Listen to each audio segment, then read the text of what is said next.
कचौर के सम्मानीय अध्यक्ष माननीय विकास जी कलड़े साहब और साथ ही मंच की शोभा बढ़ा रहे अपनी राम रोटी के अभिन्न अंग प्रतिदिन अपनी संविधान के साथ सेवा देने वाले रिटायर्ड शिक्षक हरिनारायण जी गर्ग साहब। यूं तो ये सारा कार्यक्रम हमारा अपना है, अपने परिवार का है, फिर भी अतिथियों के सम्मान की परंपरा का निर्वहन करते हुए सर्वप्रथम जोरदार तालियों से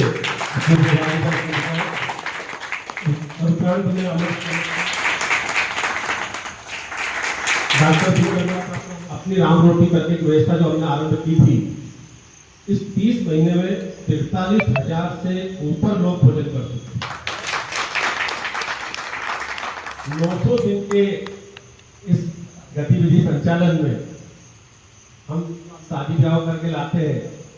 900 दिन तक हमारे घर में एक यूनिटी के साथ एक टाइम भोजन मिल जाए, एक समय पर भोजन मिल जाए, इसकी संभावना में कभी कभी ऊंच नीच होती है, किंतु अपनी राम रोटी व्यवस्था ईश्वर ने ऐसे संभाली कि 1 से 4 भोजन मिलना है, मतलब मिलना है।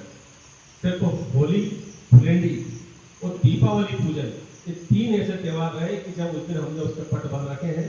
बाकी 900 दिन में से संपूर्ण दिवस अपनी राम रोटी चली। सबसे अहम चीज, किसी के समक्ष ना तो चंदा मांगा गया, ना कोई समिति का निर्माण हुआ, ना मंत्री किसी से पैसे लिए जाते हैं, कुछ नहीं दिया।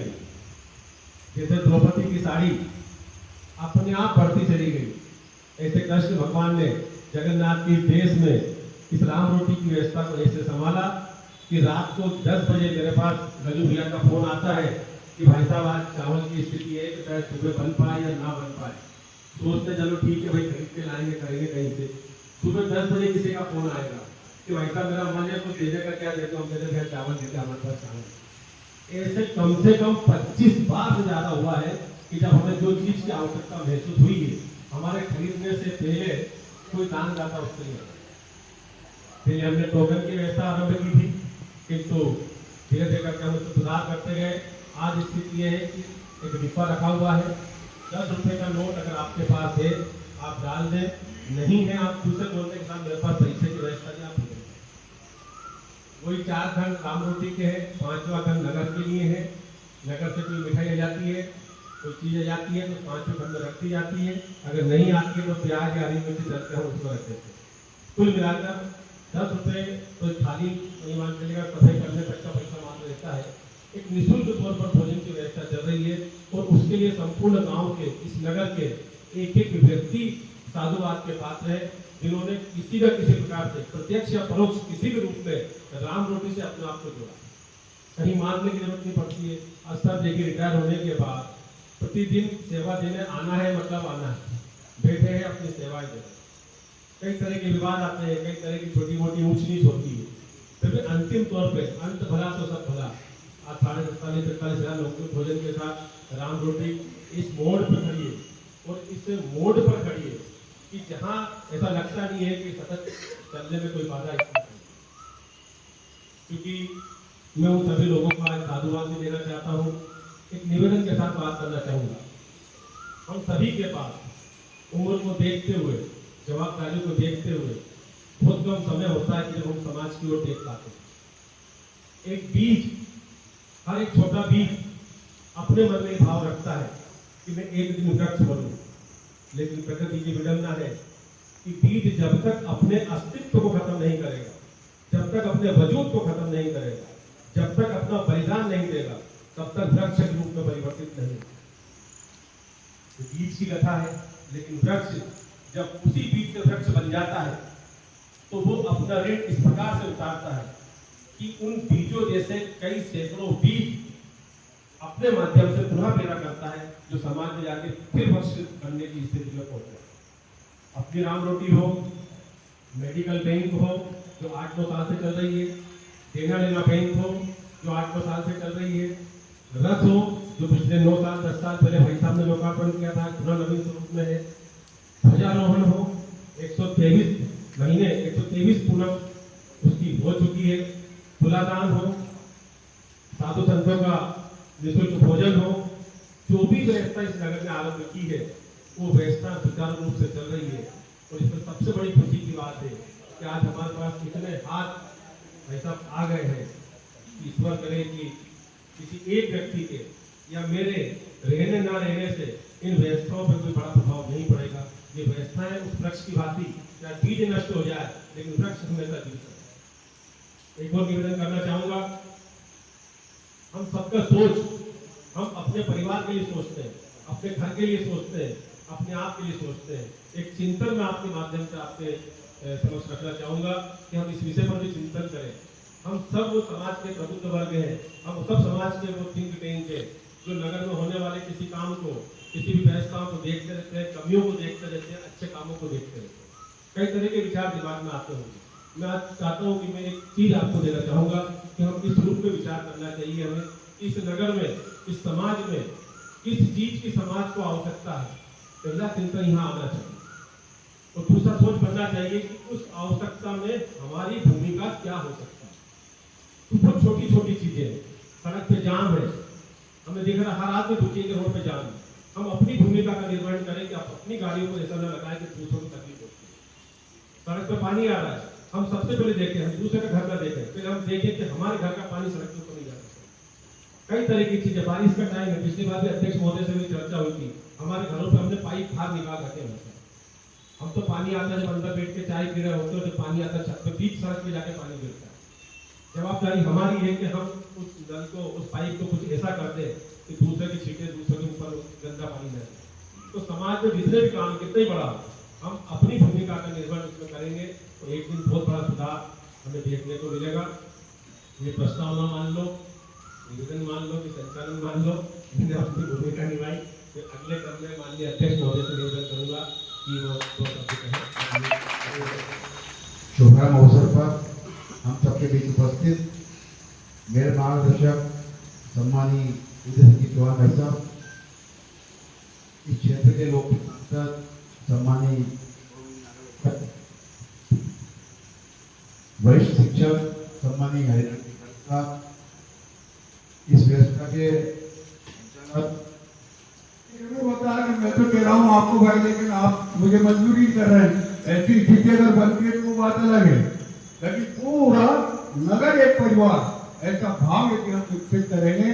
और ऐसे बड़े बड़े परिवार, ऐसे परिवारों में गतिविधियां, कुटुंब प्रबोधन की, कुटुंब में क्या क्या होना चाहिए, घर में क्या क्या होना चाहिए, पूजा पाठ के लिए क्या बहुत संस्कार मिलेंगे, धार्मिक वातावरण रहता हो, तो ऐसी सारी चीजें, कुटुंब प्रबोधन वाले कार्यक्रम।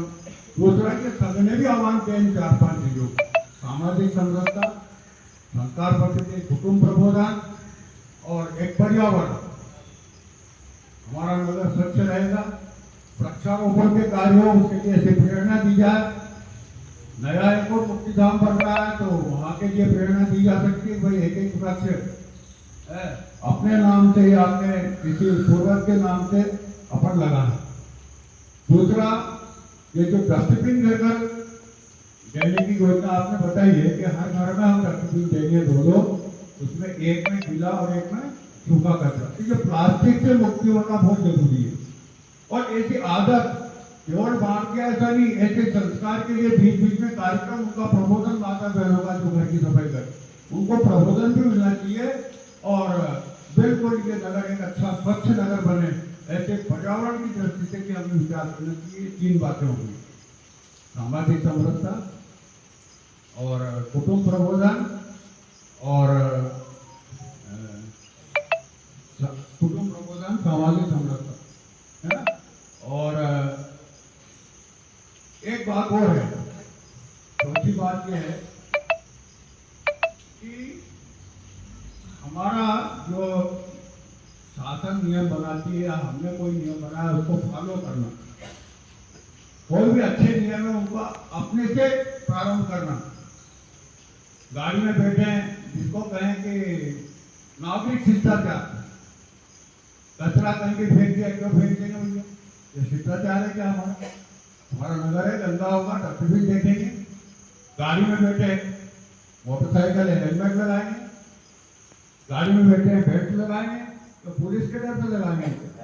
ये देश मेरा है, ये भाव, स्व का भाव, मेरी अपनी प्रज्वल नगर की बनी हुई चीजें उसको पहले महत्व देना, अपने स्वदेशी को का भाव लाना, ये सारा और ये नागरिक शिष्टाचार में आ गया। तो ये 4-5 बातें हैं, सामाजिक समरसता, कुटुंब प्रबोधन, पर्यावरण और नागरिक शिष्टाचार। और नागरिक शिष्टाचार के साथ साथ पर्यावरण, नागरिक शिष्टाचार एक और 4-5 बातों पे है। तो इन पर हम अगर करेंगे, नगर में प्रबोधन करेंगे, ऐसी कुछ योजनाएं बनाएंगे, इतने सब समाज से भी लोग बैठे हैं, तो निश्चित हम एक अच्छा बचौर नगर बना पाएंगे। इतना ही है बात, हमें इतना नहीं है। आप जो विभाग के तरक्की है, आपने वसुदेव कुटुंबकम, तो देश हमें देता है सब कुछ, हम भी तो कुछ देना सीखें, जननी जन्मभूमि स्वर्ग से महान है, इन विषयों को लेकर जो सार्वजनिक हमने उद्बोधन दिया है, इसी विषय को हमारे जीवन में कहीं ना कहीं कारगर साबित हो गए। हम जो आज राम रथ का लोकार्पण मंच के करकमलों से करने जा रहे हैं, इस रथ में 10,500 रुपये का अपन पहला लेकर आए हैं नया, 1,025 रुपये इसका भाड़ा लगा उस दिन से बचौर लाने का। 280 रुपये किलो में अपने इसमें स्टील का काम कराया, तो वो 1 क्विंटल 20 किलो का ही काम हो गया, वो हमारी उम्मीद से थोड़ा आगे निकल गया। 40 किलो करीब का लोहे का काम है, तो 70, 80, 90, 100 रुपये किलो जो भी भाई लेगा वो देना है। तो रेडियम का काम हुआ है 10-12 हज़ार रुपये के साउंड सिस्टम में, ऐसे 63,000 रुपये करीब, 63 से 70,000 रुपये इसमें लगा है। इसमें भी किसी से कोई ऐसा प्रत्यक्ष धंधा प्राप्त नहीं किया गया है। राम रोटी के हमारे पास कुछ फंड बचा हुआ था, उसमें से कुछ लगा दिया है, कुछ देना बाकी है। उस सामान का कोई जब बोला है साहब देखेंगे, अपन कुछ मिलजुल के कर लेंगे। तो अंतिम तौर पे समाज किसी भी रूप में उसका साथ दे रहा है और समाज को ही वापस से समर्थन हमें करना है, और इसलिए अपने इस बार इस पर अपनी राम रोटी लिखा है।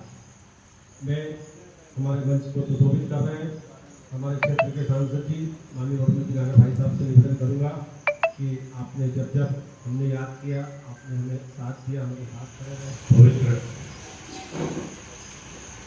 आयोजन के अवसर पर हमारे विष्णुपत्र राष्ट्रीय स्वरूप संघ के विभाग माननीय विभाग संचालक उदय सिंह चौहान जी, नगर पंचायत के अध्यक्ष महोदय भाई विकास जी, नारायण मार साहब, नारायण जी खड़गे साहब, पत्रकार महोदय, सभी उपस्थित सहयोगी साथी, हम सब हैं, इसीलिए ये व्यवस्था है।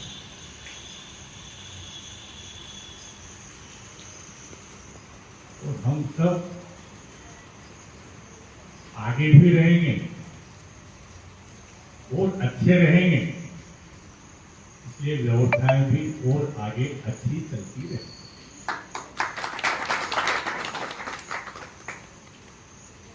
जैसे आज परिहास में जो है, उसके सामने राज में माला कुछ जम रही है, अच्छी है, आपके ऊपर जम रही है।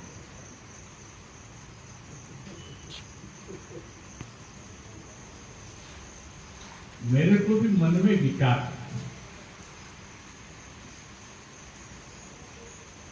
हकीकत बता, मैंने जिंदगी में सोचा ही नहीं कि अपन जम रहे कि नहीं जम रहे।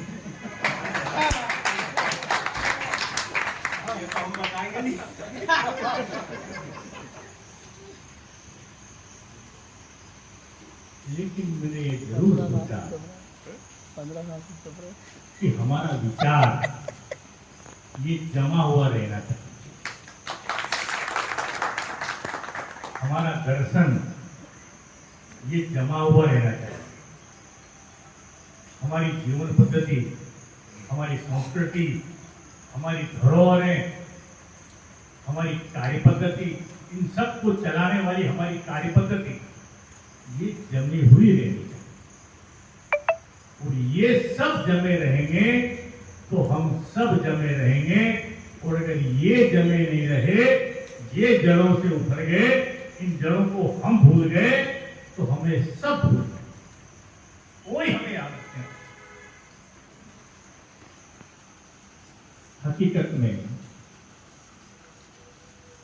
हम जो करते हैं, जो व्यक्ति जो काम करता है,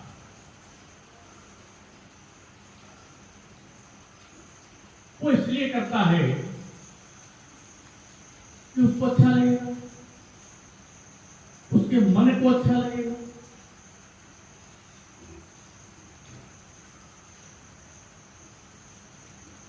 तो अपने यहां का जो दर्शन है वो अलग दर्शन है। और आज दुनिया बहुत छोटी हो गई है और इसलिए जिसको जहां जगह मिलती है लोग भूल जाते हैं।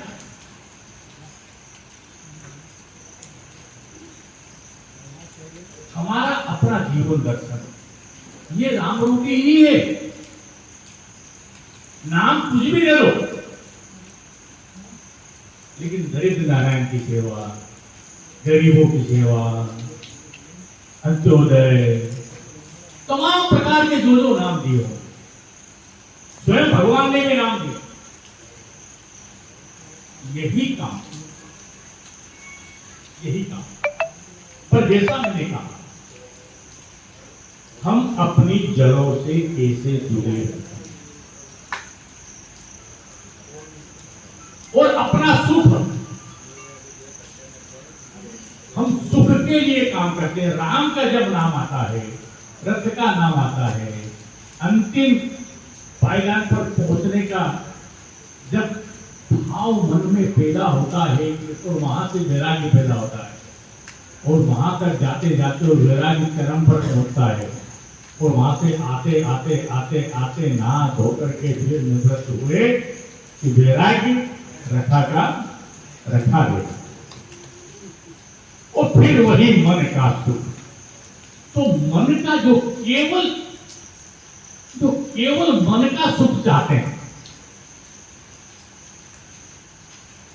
केवल जो मन का सुख है, वो मन का जो सुख होता है वो तन पर आधारित रहता है, शरीर पर आधारित रहता है। भैया रुक जा, पानी रुक जा,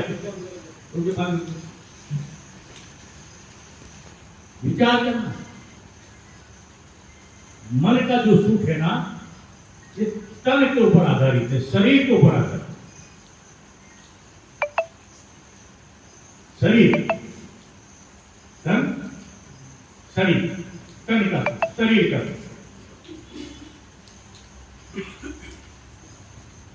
तन के लिए, तन के सुख के लिए, शरीर के सुख के लिए किस चीज की आवश्यकता है?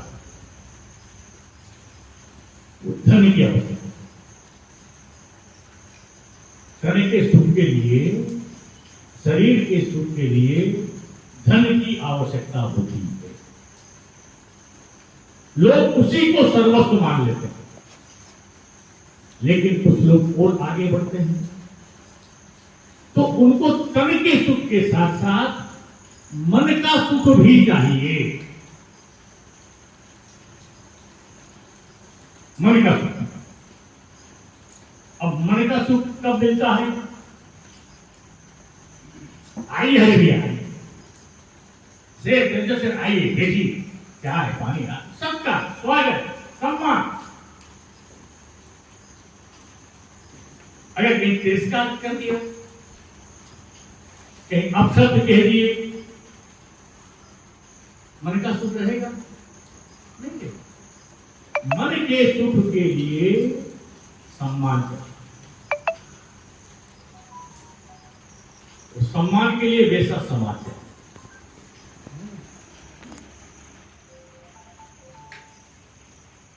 फिर इससे भी आगे सुख है अपने, तो वो सुख है बुद्धि का। हम सुख की प्राप्ति के लिए सब काम करते हैं, बुद्धि का। तो बुद्धि के सुख के लिए ज्ञान चाहिए,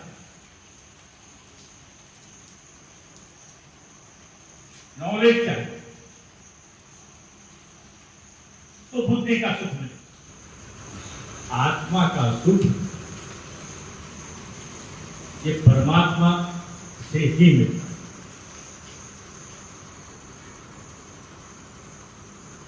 कोई भूखा व्यक्ति आता है निश्चल भाव से, जब हम भोजन उसको कराते हैं और उसके चेहरे पर जब तृप्ति का भाव दिखता है तो कितना सुख मिलता है ये आत्मा ही जानती है, मन ही। बेटे को एक मां अपने बेटे को घर छोड़ करके जाती है सुबह से, शाम को जब वो देर शाम को लौटती है और वो बेटा दौड़ता हुआ मां मां मां कहता हुआ मां के पास जाता है, बेटा उसको उठा करके सीने से लगाती है, तो क्या सुख है, ये आत्मा का सुख। हम क्या कर सकते हैं हर जगह, ये दर्शन, ये कल्चर, ये दृष्टि, ये हमारी जड़ें हैं। इन जड़ों से अगर हम उखड़ गए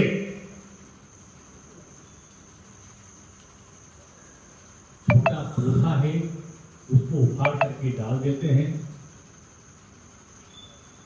पत्ता तोड़ के फेंक दिया आधे घंटे में सूख जाए, बड़ा पेड़ डाली तोड़ दी 2 घंटे में सूख जाए। ये बड़ा का बड़ा दरख्त अगर उठ के अलग पड़ गया, जड़ छोड़ दी तो 2 दिन में 4 दिन में सूख जाए। क्यों? इन्होंने अपनी जड़ें छोड़ दी। तो जड़ें समाजों में भी रहती, संस्कृतियों में भी रहती, राष्ट्रों में भी रहती है। अपनी जड़ों से जो विमुख होगा वो समाज उखड़ जाएगा। यूनान, मिस्र, रोम कहां है आज? है कंक्रीट के जंगल हैं, वो संस्कृतियां नहीं, वो समाज नहीं। जरा विचार करें,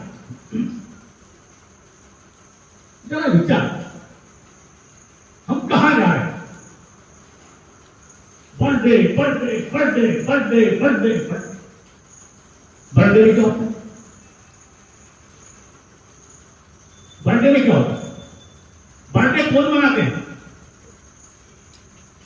बर्थडे कहां से आया?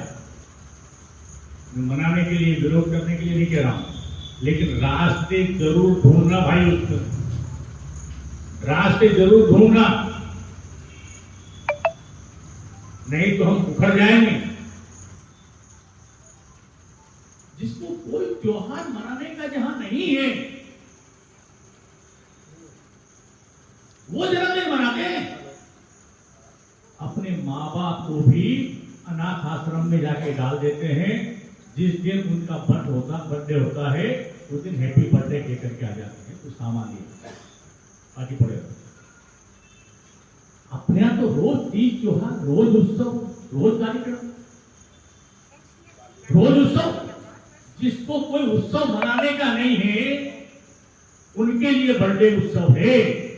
जरा इसको अतीत में जाकर के देखो, और ऊपर से केक, क्या है केक में? अंडा। वहां कोई, जहां से ये इसका प्रचलन प्रारंभ हुआ है वहां किसी प्रकार की मिठाई नहीं है, और इसीलिए इसी को मिठाई के रूप में उपयोग किया। अंडा मिलाओ, गरम करो और केक बनाओ और बर्थडे मनाओ। मैं आप लोगों से पूछना चाहता हूं, जितने लोगों के घर में बर्थडे मनता है वहां कभी भगवान का चित्र लगता है क्या? दीपक जला करके अभियान प्रारंभ करते हैं क्या? कार्यक्रम की शुरुआत करते हैं क्या? जन्मदिन है, खुशी मना रहे हैं, शादी की वर्षगांठ है, खुशी मना रहे हैं। परम पिता परमेश्वर को याद रखा क्या?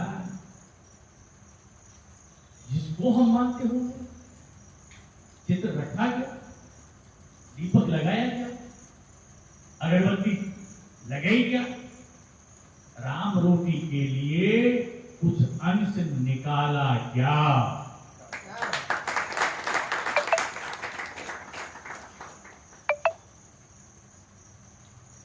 आप सब लोगों से मेरा यही अनुरोध है, हम सब जमे रहें अपने जीवन दर्शन के लिए, अपनी जीवन पद्धति के लिए, अपने संस्कार और संस्कृति के लिए, हमारे विचार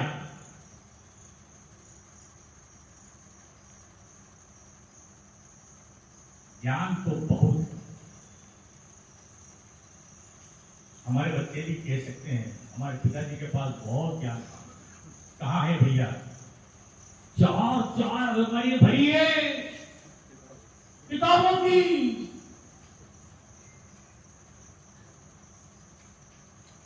हम क्या करें? हम कहां थे, कहां पहुंचे? पुनः स्मरण, भूलों का परिमार्जन करते हुए, नए नए आयामों को परिष्कृत करते हुए फिर से विश्व गुरु के स्थान पर पहुंचने के लिए हमारे विचार को हमें याद रखना पड़ेगा और उस विचार को व्यवहार में परिणित करना पड़ेगा। धन्यवाद। मुकेश जी शर्मा कामत करूंगा, कृपया उपस्थित जनों का आभार व्यक्त करें, फिर हम जो बड़ा हर्ष का विषय है कि आज पटोर नगर में एक और जो है सेवा का प्रकल्प हमारे पटोर में जेपी हंसक की तरफ से जो है अपनी सेवा के कार्य को आगे बढ़ाया जा रहा है अपनी रामरोटी के साथ। और मैं सभी अपने रामरोटी के सदस्य जितने भी यहाँ पर सेवा भरी है उनकी तरफ से सम्मानीय अतिथियों का बहुत बहुत आभार प्रकट करता हूँ कि वो यहाँ आए। और यहाँ पर एक ऐसा मापदंड है उनका, ऐसा जो है वो है इनकी वजह से जो है हम पटोर पे अभिमान कर सकते हैं। ऐसी हस्तियाँ यहाँ पर बैठी हुई है, निश्चित तौर पर सबका बहुत बहुत आभार, बहुत बहुत धन्यवाद। मैं सभी मंच से कृपया रामदत्त की ओर पधारे।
भारत माता की जय, भारत माता की जय, वंदे मातरम, वंदे मातरम।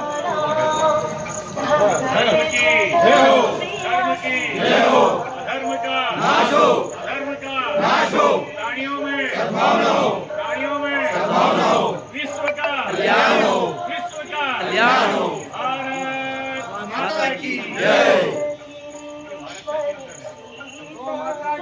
जय हो।